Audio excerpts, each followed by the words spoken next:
Saturdays were the best day to stand on the dock and watch boats. There were tugboats, and motorboats, and dachshunds, and dachshunds. Hey, it's Hundley. Hundley loved everything about sailing. How the sails sounded when they caught the wind. How the doorman used the wind in the sails to make the boat go faster. And how there was all that water between their boat and the nearest sloppy monkey.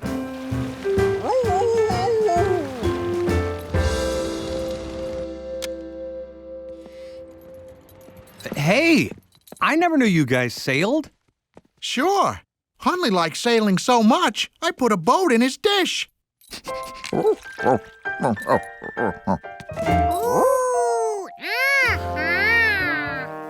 Now drinking water reminds him of sailing, which makes him happy. If you want to see some great sailing ships, watch Pirates of the Wybecas tonight. Any show about sailing ships sounded good to Hundley. It's so good. The first time I saw it, I wished I was a pirate. Since this was a sailboat, George wanted to be the wind and make it go.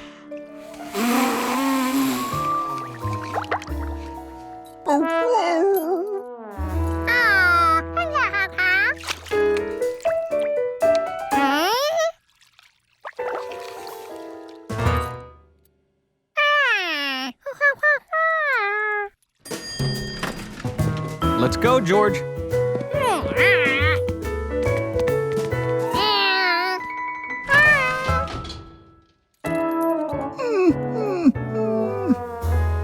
Natural Geometric Exploring presents Pirates of the Wybecas.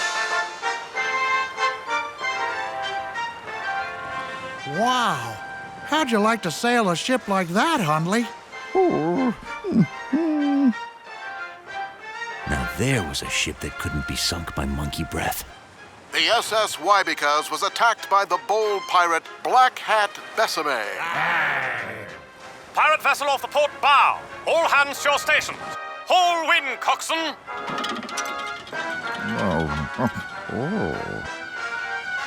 Those ships were so dignified and neat. Wouldn't it be great to be an old-time captain?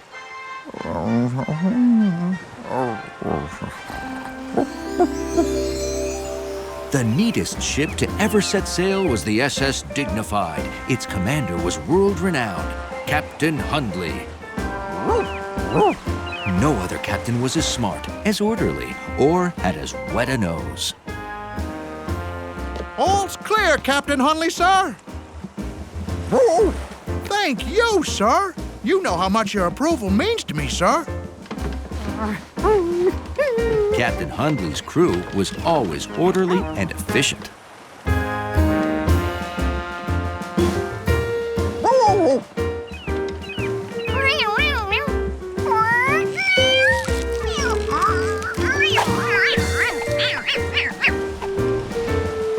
No one knew how to ride the breezes like Captain Hundley, the greatest sailor in the history of wind. But all was not smooth sailing.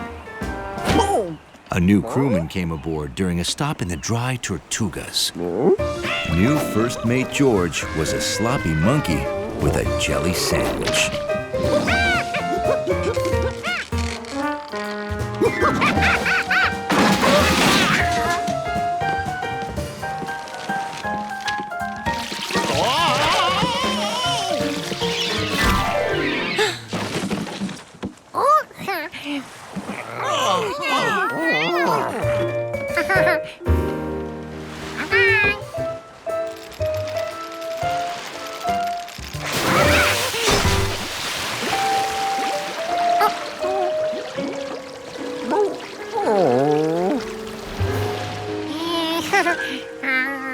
But Captain Hundley didn't worry.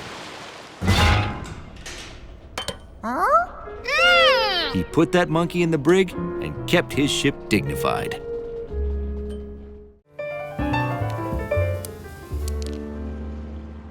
One, 2, 3, 4, 5, 6, 7, 8. 7, 6, 5, 4, 3, 2, one. Woohoo! Yeah, all right. Okay, George, your turn. You've got to hit the 8 now. Do it and you set a record. You've never made it past 7 in hopscotch before.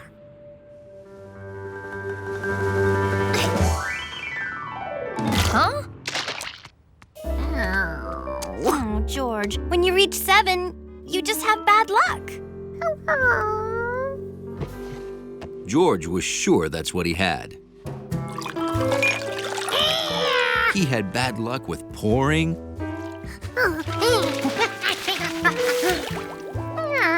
and bathtub boating, too.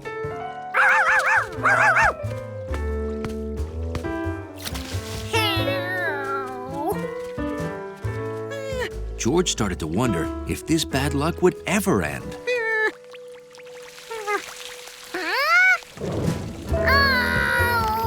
Apparently, not anytime soon. Come on, George. Let's get home before we get soaked. Let's get you a hat so you don't get too wet.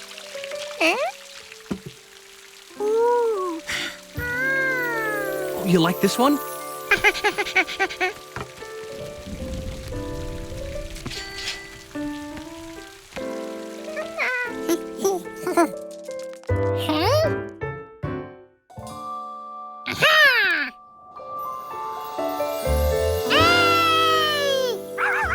Hey, George, Charky found her ball. Let's get home before it starts again.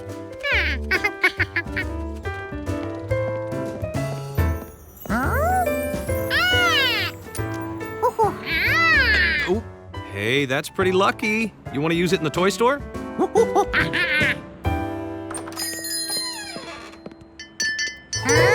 Congratulations! You're Dulcin's 1 millionth customer. You've just won a shopping spree. Uh-huh, and you can keep all the toys you can grab. In 10 seconds. Starting now. 10, 9, 8, 7, 6, 5, 4, 3, 2, 1. Oh, good choice. She's a beauty. Super fast, even in bubble bath. And tell you what, you can keep all the other toys you grabbed. Oh, what good luck! The rain stopped, Charky found her ball, you found a coin, then you won all of this. The man with the yellow hat was right. George's bad luck had become good luck, and it started when he put his new hat on.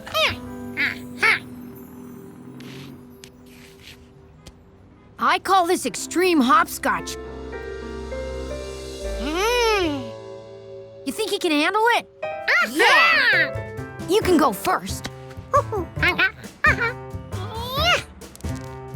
1, 2, 3, 4, 5, 6, 7, 8, 9, 10, 11, 12, 13.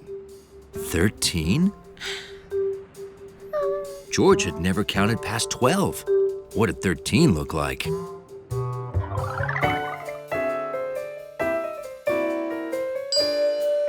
Of course.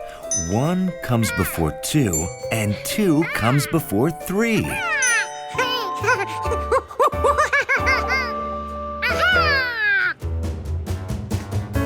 13, 14, 15, 16. 7, 6, 5, George played his best game ever. 3, 2, 1. Then it came time to throw number 8. Uh-oh, here's where his bad luck kicks in. Shh, give him a chance. If there was ever a time George needed his lucky cap, it was now.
Thank you. Thank you very much. Thank you. And now it's time to pick the winner of our contest.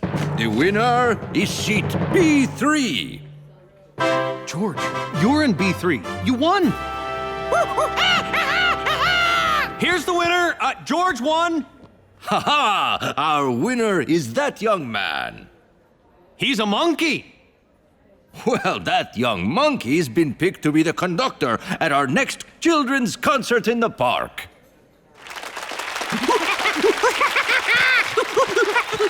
Come see me after the concert.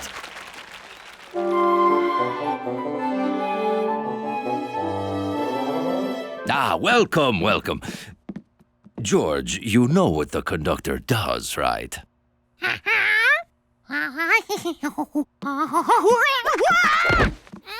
Oh, maybe I can explain it to you so you can do it without falling down.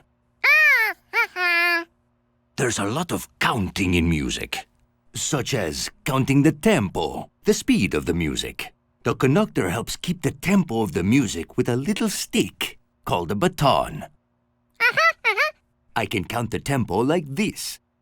1, 2, 3, 4, 1, 2, 3, 4, 1, 2, 3, 4. This is called 4/4 time. 1, 2, 3, 4, 1, 2, 3, 4, 1. Good. There are other tempos too. This is called 3/4 time. 1, 2, 3, 1, 2, 3. You see, George? Now let's try it together. 1, 2, 3, 1, 2, 3, 1, 2, 3. Got it?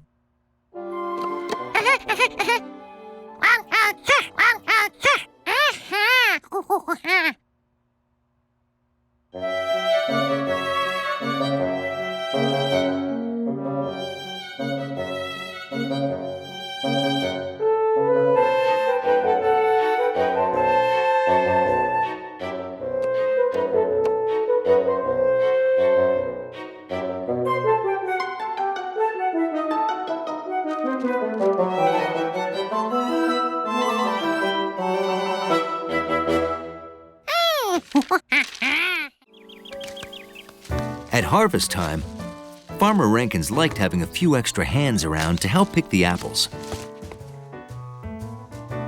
This year, he also had extra feet.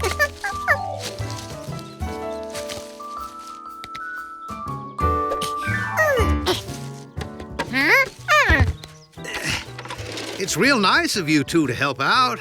Our orchard is small, so getting every apple is important. Well, that's what neighbors are for.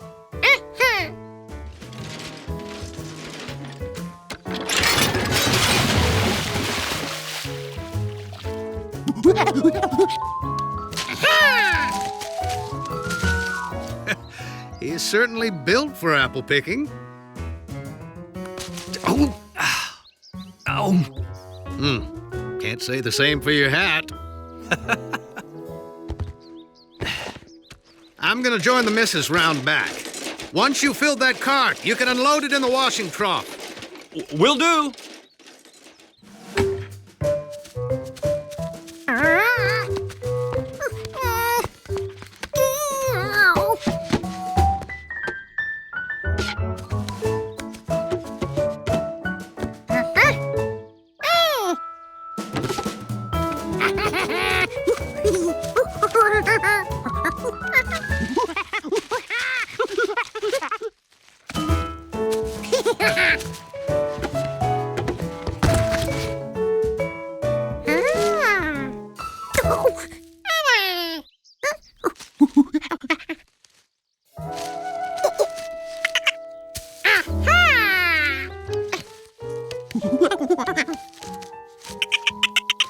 Jumpy had found a perfect apple.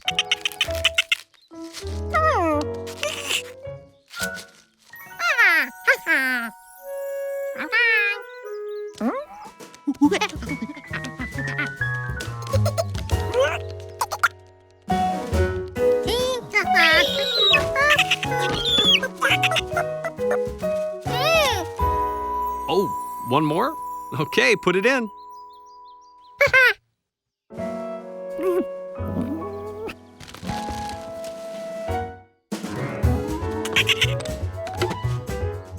Jumpy's perfect apple was in there somewhere. But where? Jumpy apparently didn't know that the Rankins needed every apple. Easy now, George. That lever releases all of the apples. George thought that was an excellent way to get Jumpy out of the cart. No!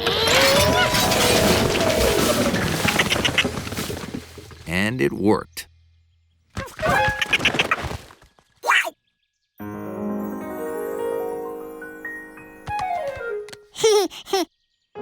Jumpy decided he should hide his perfect apple.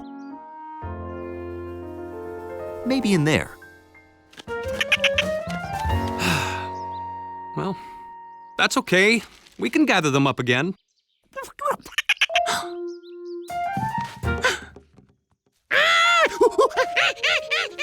Or I can just do it myself.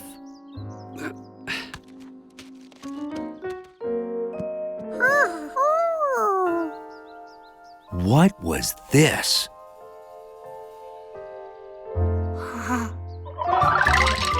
It must have been some kind of monkey playground with all sorts of things to climb on and swing from. But George wasn't there to play. He had to get that apple from Jumpy. If only he could find a light switch.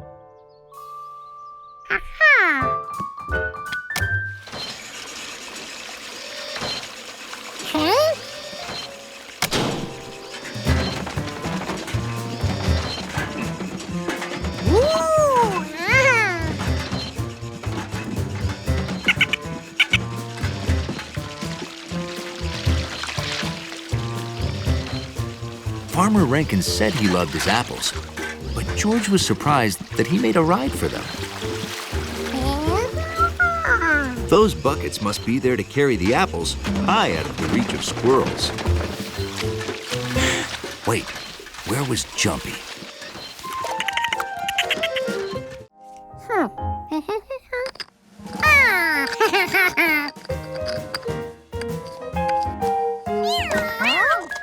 George wanted to work, but Gnocchi wanted to have fun. Nothing makes a cat happier than winning a tug of war. Do you still make discoveries that get you excited? Sadly, no. I've seen everything. Just once, I'd like to see something that really surprised me. All the bones were put together. But maybe it mattered which bone went where.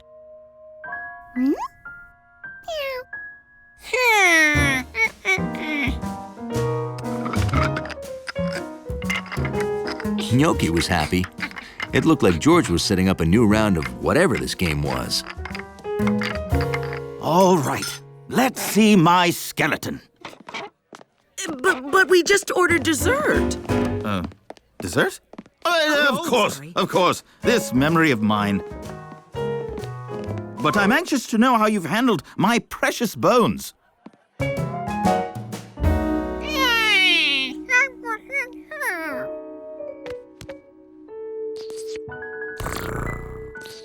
Being a cat, Gnocchi found it exhausting watching someone else do so much work. George's skeleton didn't look as good as that other one, even though they looked almost the same before.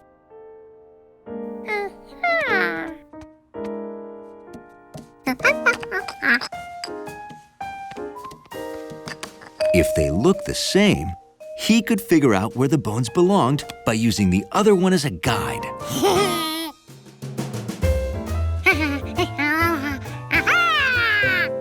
George compared every bone and sorted them by size and shape. So before he put them together, he knew exactly what went where. Since George was done sorting the bones, Gnocchi figured she'd mix them up so he could play again.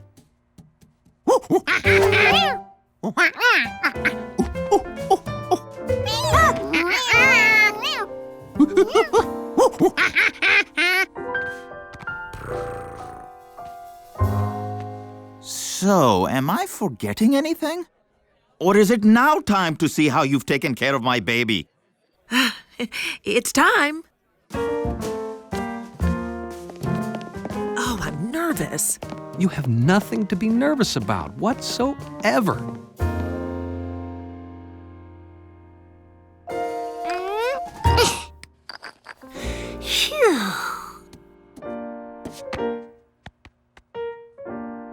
George had one side of the skeleton finished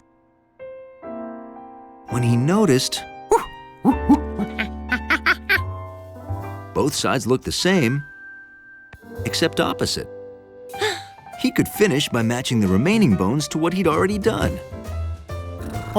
Gnocchi wished this bone game would end so they could play something cats were good at.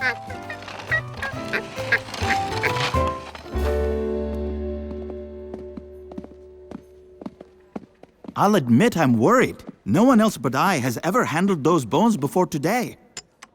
Only our best people have been involved. Oh! Oh, boy. Your best people are a monkey and a cat? George! Well, this isn't the skull we put on it. It seems George was switching them. I don't know why. I do. The monkey's right. The monkey's right? That whole skull never looked right. I think George has correctly matched the cranial structure. Now I wish I'd loaned this out years ago. I want George to check all my future work. And that went on record as the first scientific discovery made by a monkey. Assisted by a cat from an Italian restaurant.